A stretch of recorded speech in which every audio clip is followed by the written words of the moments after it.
boys and girls, and welcome back to Project Zangetsu.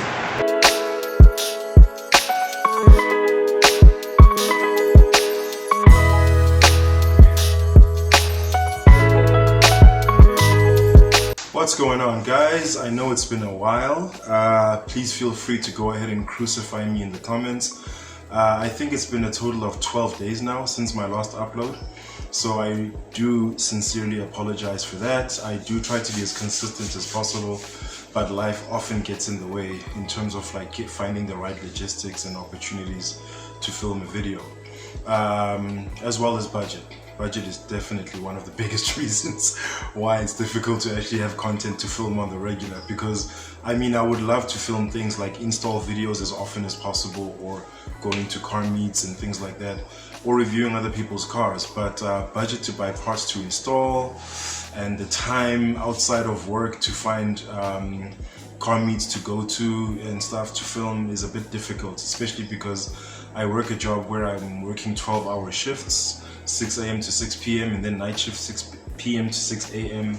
and I also work weekends as well, depending on how my rotation goes. So car meets are a bit of a challenge there. But enough of the excuses. I do apologize, and I'm definitely going to try and do better going forward. So enough of that. I've got a new video here today for you guys, and I'm sure you've seen the title, of course. So welcome to the 2023 BMW 320i review.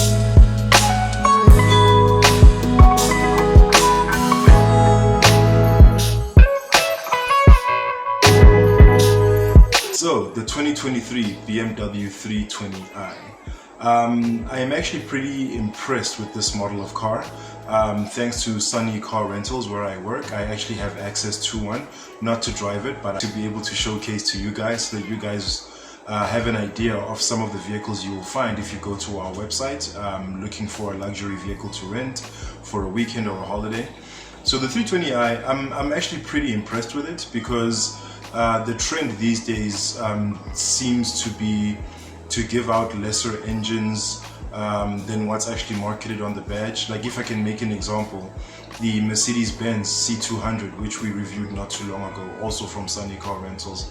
It's traditionally Mercedes-Benz's, especially the C200s, were known to be 2-liter engines, and then the compressor variants were 2-liter engines with a supercharger.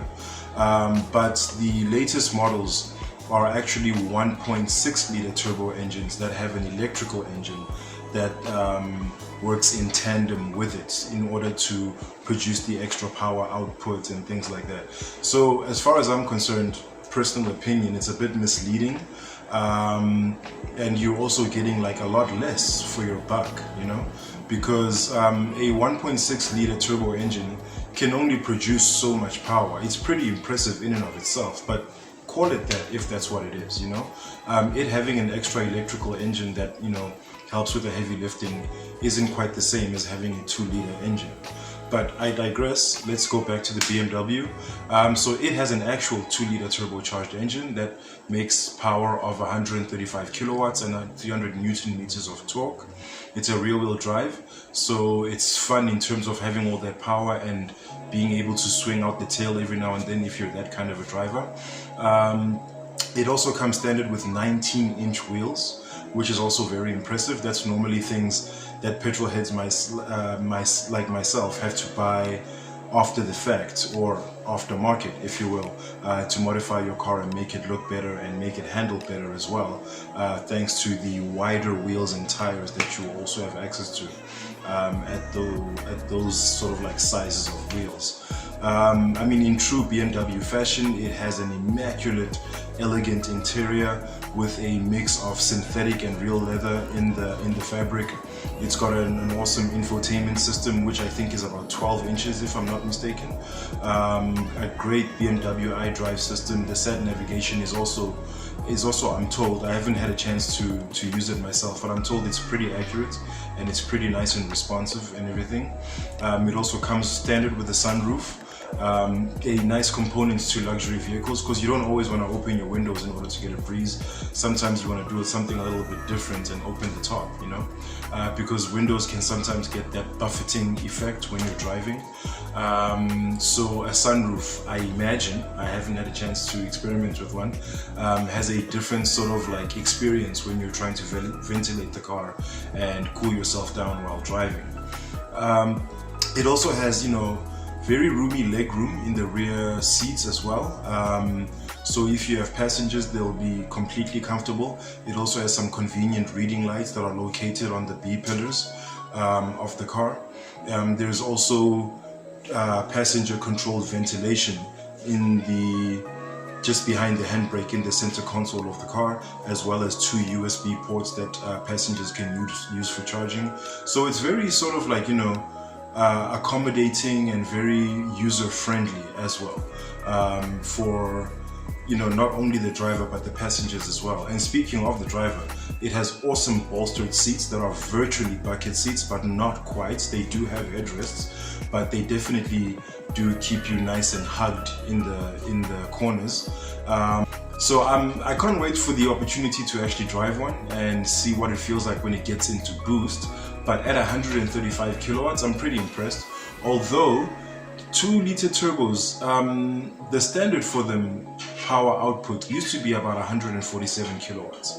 Because I remember Golf 5 GTIs came out with that, and because they were also a 2-liter turbo power plant, and yeah, quite a few other, like, you know, power plants that are in that range would come out with, yeah, like an average of about 147 kilowatts. Those that were aggressively tuned would have slightly more, like Subarus, for example. Even the WRX, not even the STI, comes out with like 169 kilowatts, and this is back in 2003, where the STI came out with about 190. These days STIs come out with 221. I'm not sure about WRXs, but again, I digress. So the BMW 320i is a great all-rounder. It delivers when it comes to performance as well as luxury. So it's sort of like the perfect car for a businessman with a little bit of sense of adventure to own. So I hope you guys enjoyed that review. Please let me know in the comment section down below what you thought of it, and please go ahead and click on the thumbs up icon to leave us a like if you enjoyed this video. We will be bringing out more diverse content that I am currently working on. Again, just, you know, logistics is just my worst enemy at the moment, but it will be coming soon. Thanks for the support so far, guys. Welcome to all of my new subscribers. I promise that the channel isn't all just about fixing accident damages on my car.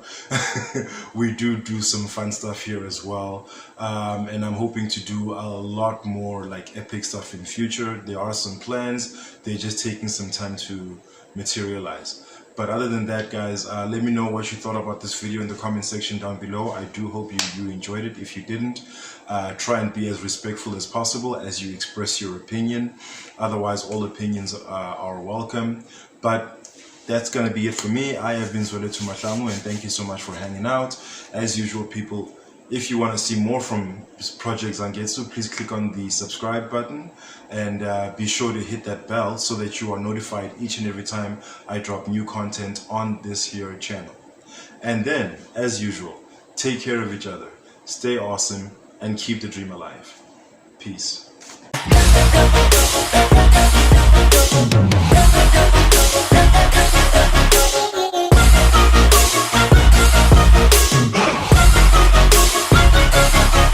Grateful, oh yeah, able, oh yeah, I'm stable.